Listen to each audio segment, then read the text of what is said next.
যা নির্যাতন করলো আপনার ছেলে, মুখ টুক বন্ধ করে চোখের মধ্যে কাপড় বাইন্দা গলায় যেমনি পাড়া দিল, পৃথিবীর কেউ জানে না হ্যাঁ গলায় পাড়া দিচ্ছেন। আমি চারটা দিতাম, এখন এটার মধ্যে আমার হাতে পর্যন্ত ইনফেকশন হয়ে যেত। সকালে আব্বু গিয়েছিল ডাক্তারের কাছে। ডাল, ভাত, রাতে যে কি খাওয়া হয়েছে ওইটা বলার মতো না। 12:30 বাজে এত বাজে খাবার দিয়েছে, এটাকে এখন ফেলতে হবে যে কোনোভাবে।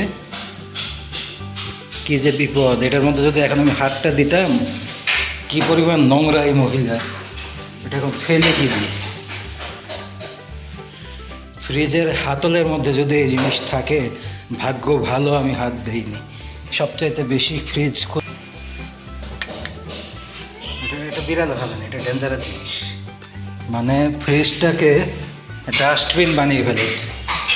এই ডাইল ডুইল রুটি মুটি পলিথিনে বইরা ফেলা রাখছে কারেন্টের সামনে, ছিদ্র হয়ে ডাইল পড়তেছে টাইলসের মধ্যে। আর কত কি দেখেন বাকি আছে যার। গতকাল রাতে তারা স্পেশাল ডিনার করেছে। ওই মহিলা মানে আমার বাপের বড় ছেলের বউ, উনি রাত্রেবেলা গিয়েছিল নগর ভ্রমণে, সন্ধ্যার আগে গিয়েছে, মানে রাত 12টার আগ দিয়ে বাসায় গিয়েছে মনে হয় সন্ধ্যার আগে না, বিকাল 4টার দিকে গিয়েছিল মনে হয়। ফিরতে ফিরতে প্রায় 12টা বাজিয়েছে রাত। এসে তারা বাইরে থেকে খাবার কিনে এনেছে, ওইটা দিয়ে তারা ডিনার করেছে। এক ধরনের একটা মিনি পার্টির মতো অবস্থা। তো যাই হোক, ওইটা তাদের ব্যাপার, কিন্তু আমাদের জন্য তো কিছু রান্না করে যায়নি। রাত্রেবেলা এসে তড়িঘড়ি করে এই আগুন আগুন গরম হলুদের গুঁড়া মিশ্রিত পানি দিয়ে নাড়া দিয়ে এই মাছের তরকারিটা করেছে। আর এটা যে খেতে কত সুস্বাদু সেই ব্যাপারে আমি এর আগেও অনেকবার বলেছি যে কত মানে দক্ষতার সঙ্গে সে মাছ রান্না করে এবং কত প্রিমিয়াম কোয়ালিটি হয় সেই রেসিপিটা। এই বিষয়ে আমি আগেও বলেছি। এটা হচ্ছে হলুদ মিশ্রিত পানি, টেলটেলে পানি, কিছু ছিটানো কাঁচা পেঁয়াজ, 2-3টা ফালি করা কাঁচা মরিচ। যদি ভাগ্য খুব বেশি সুপ্রসন্ন হয় তাহলে সেটা থাকতেও পারে, আবার অনেক সময় সেটা থাকেও না। এই মাছের তরকারিটা ছিল, গিয়ে দেখি জাস্ট একটা জিনিস টেবিলের মধ্যেই আছে, আর কিচ্ছু নাই। আমার আব্বু বারবার জিজ্ঞেস করছিল যে আর কিছু আছে কিনা, আর কিছু আছে কিনা, কী দিয়ে ভাত খাবো, কিছুই নেই, কিছুই নেই। উনি কোনো জবাব দিচ্ছে না, কোনো উত্তর দিচ্ছে না। আর কিছু আছে কিনা কয়েকবার জিজ্ঞেস করেছে, তাও কিছু বলছে না। লাস্টে আমি খাওয়া শেষ করে বসে আছি, উনি তারপরে বলছে যে ডাল নাকি আছে। সেই ডাল হচ্ছে কাঁচা ডাল। এখানে দেখা যাচ্ছে আমি খাবার নিয়ে মাছ খেয়ে শেষ করে বসে আছি, কিন্তু তারপরে আর কিছু আসছে না। এরপরে আব্বুকে বলল যে ডাল নাকি আছে, তারপরে বুঝলাম যে সেই ডাল আছে চুলাতে। চুলা থেকে সেই ডাল এনে দিয়েছে, ধরে দেখি ডাল সিদ্ধ হয়নি, কাঁচা হলুদের গন্ধ, সেই কাঁচা ডালের গন্ধ শক্ত শক্ত ডালের বীজের মতো ভেসে আছে। তার মধ্যে না আছে কোনো স্বাদ, না আছে কিছু, উল্টা আরও কাঁচা হলুদের গন্ধ, কাঁচা ডালের গন্ধ, এবং আগুন আগুন গরম, মানে জাহান্নামের তাপ, মানে চুলা থেকে নামিয়ে দিয়েছে জাস্ট। ওইটা পরে আমি নেওয়ার চেষ্টা করেছিলাম, নিয়ে পরে দেখলাম যে না, এটা আমার পক্ষে খাওয়া সম্ভব না।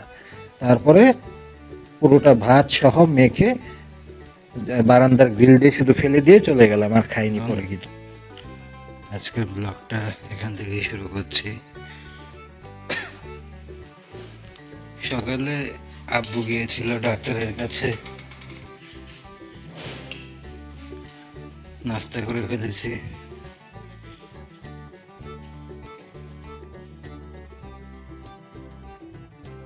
যাক, আজকে মাছ দিয়ে গেছে,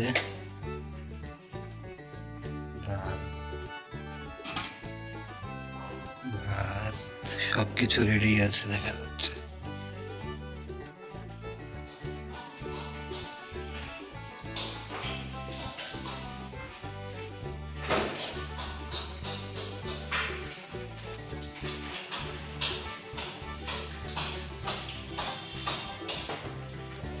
এই পাশে যেন কিসের কাজ করছে, রান্নাঘরের ভেতরে পানি ছিটে আসে।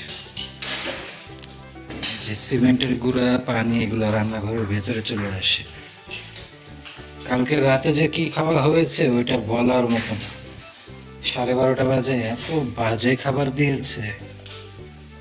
তারা বাইরে থেকে খেয়ে এসেছিল, আমাদেরকে একটা কিছু গুছিয়ে দিয়েছে, পচা ডাল।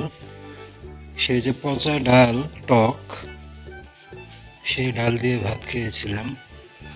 পরে আমি ভাত খাইনি। দেখেন দেখেন দেখেন দেখেন দেখেন, আমি একটু হলেই হাত দিতাম।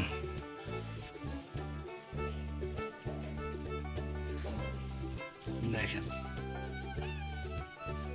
কি পরিমাণ নোংরা দেখা যাচ্ছে।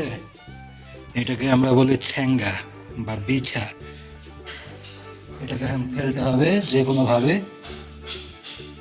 কি যে বিপদ, এটার মধ্যে যদি এখন আমি হাতটা দিতাম, কি পরিমাণ নোংরা এই মহিলা। এটা এখন ফেলে কি দিই? ফ্রিজের হাতলের মধ্যে যদি এই জিনিস থাকে, ভাগ্য ভালো আমি হাত দেইনি। সবচাইতে বেশি ফ্রিজ খুলি এইটা মনে হয় আমি, কারণ বারবার পানি খাই। এটা তো বিড়ালও খাবে না, এটা বিড়ালও খাবে না, এটা ডেঞ্জারাস জিনিস।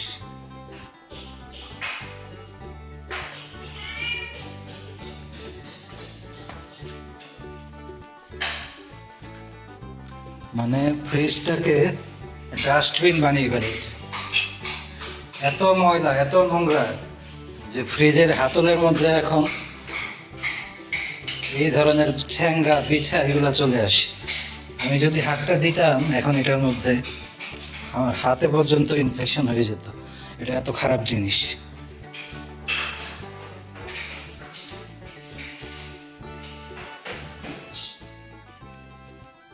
ভাগ্য ভালো আমি হাতটা দিই। ফ্রিজটাকে ডাস্টবিন বানিয়ে ফেলছে। এর চাইতে ময়লা করা যায় না।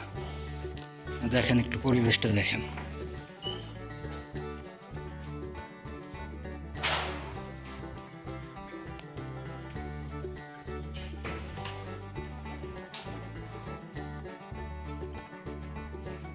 এই যে ডাইল কালকে খাইতে দিছিল, এই ডাইল পরে ফালাই দিছে পলিথিনে বইরা। এই পলিথিন ফাল, হ্যাঁ ওগুলা রান্নাঘরের বাইরে কাজ করে এরা ওই বিল্ডিং। এই ডাইল ডুইল রুটি মুটি পলিথিনে বইরা ফালাই রাখছে বারিন্দার সামনে। ছিদ্র হয়ে ডাইল পড়তেছে টাইলসের মধ্যে। ফ্রিজের হাতলের মধ্যে স্যাঙ্গা। আর কত কি দেখেন বাকি আছে দেখেন। ফ্রিজের হাতল, ফ্রিজ খুলতে গেছি, ফ্রিজের হাতলের মধ্যে স্যাঙ্গা।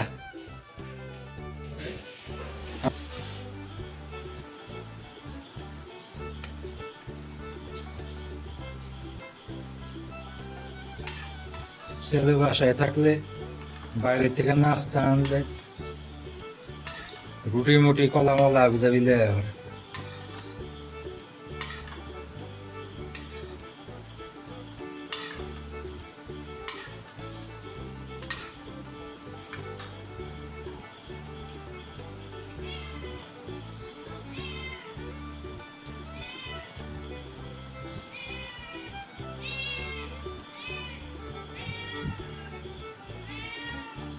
কালকে রাত্রে উনি ভ্যান বসে কি খাইল?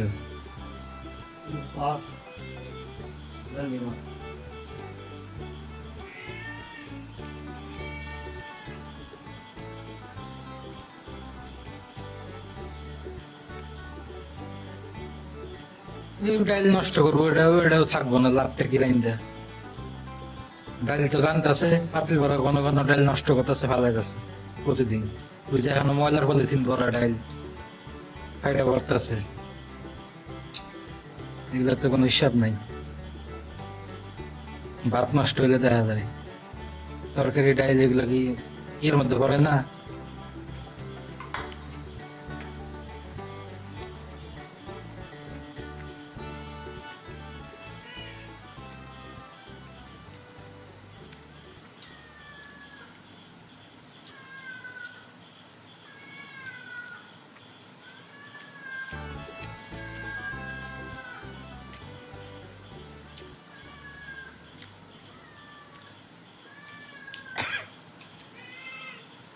বউরে কইতাছে যে বাজি ফালাই না দিয়ে বই দিয়েও খাইলে কামে লাগবো।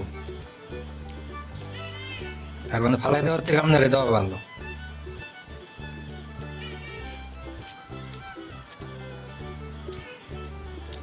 কিন্তু ওটা তো দিতে পারবো না, বাজি তো আপনারা দিলে আবার ধরা করে দেবো। ওর তো আপনারা যায় নাই। হ্যাঁ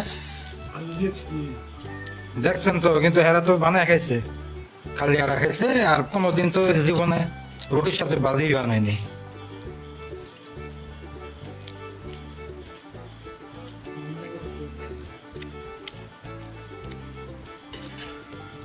বানাই এক শুক্রবার জামাই থাকলে ওইটাও যায় না।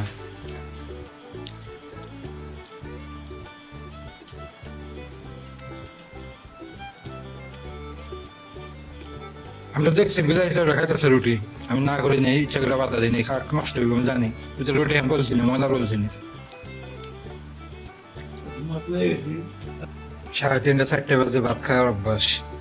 একদিন 2টা বাজে 1:30 বাজে ভাত খাইলে ক্ষুধাই লাগে না।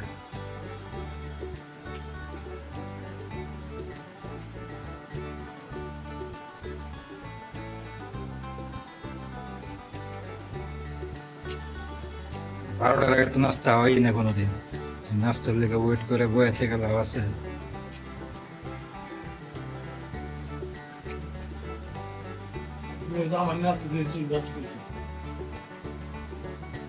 সাড়ে 11টার আগে নাস্তা দেয় কোনোদিন?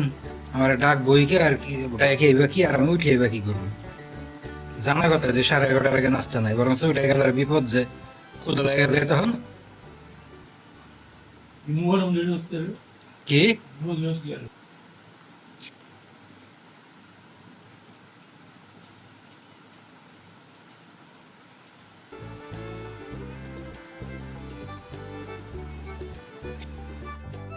2-1 জন নিহত আহত হইব ওই রুটি খাইতে গেলে। এমন শক্ত খরখরা রুটি, তার মধ্যে ওইগুলো আবার বানায় রাখে আগে, আরো মজাদার। ওগুলোর মধ্যে গন্ধ হয়ে যায়, টক টক গন্ধ। এই রুটি আগে বানায় রাখে, খামি বানায় রাখে, সে রুটি দেয় আমাদের। ওই রুটি তো তারা মরে গেল খায় না, এটা লিখিত যে ওই রুটি তারা খাই না। তারা খায় ফ্রোজেন পরোটা, পচা খামি, পচা রুটি, এগুলো দিলেই সমস্যা কি?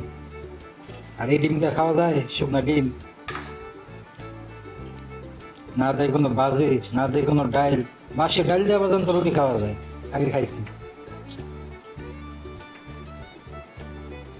যা নির্যাতন করলো আপনার ছেলে, মুখ টুক বন্ধ করে চোখের মধ্যে কাপড় বাইন্দা গলায় যেমনি ভাড়া দিল, পৃথিবীর কেউ জানে না হ্যাঁ গলায় ভাড়া দিচ্ছেন, এমন সিস্টেমেটিক ভাবে ভাড়া দিল, ভদ্রভাবে ভদ্রবেশে। আর নষ্ট নষ্ট হইলে কি নষ্ট হওয়ার উপরেই তো আছে, বাড়ি নষ্ট হয়ে গেছে আর ভাত নষ্ট হয়ে গেছে।